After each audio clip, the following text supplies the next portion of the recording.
ვინც ქალს ლამაზის სქესი დაარქვა, ალბათ სახეში გურული ქალი ჰყავდა. თეთრ ყირმიზის სახე, სურათით ცხვირი, შავ ხავერდისებური გამომეტყველი თვალები, რომელშიაც ვნებათა ღელვაცი ხატება და გულკეთილობაც.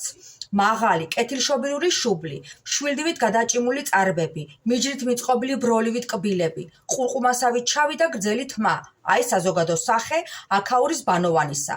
ზიზღრის მომგვრელ, მახინჯის სახის ქალსა თუ კაცს აქ ვერ შეხვდებით. მერე ყველა ტანადია, მოხდენით მოლაპარაკე.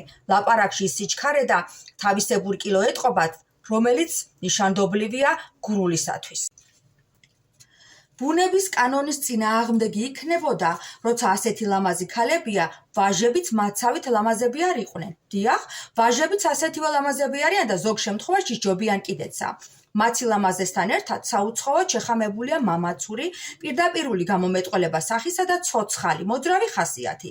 სიმწარე, სიხარული მალე მოქმედებს აქაურზე და მისი სახე ერთ წუთში შეიძლება რამდენაირადმე გამოიცვალოს. იმის და მიხედვით გარედან რა შთაბეჭდილება მოქმედებს პატრონზე. კეთილშობილება ყველას ეხატება სახეზე. ასე აღწერს თედო სახოკია გურულებს თავის წიგნში მოგზაურობანი. მე ვარ თია სიხარულიძე, კიდევ დაგიბრუნდებით საინტერესო ცნობებით გურიასა და გურულებზე. თუ გაინტერესებთ, ადევნეთ თვალი ჩემს გვერდს.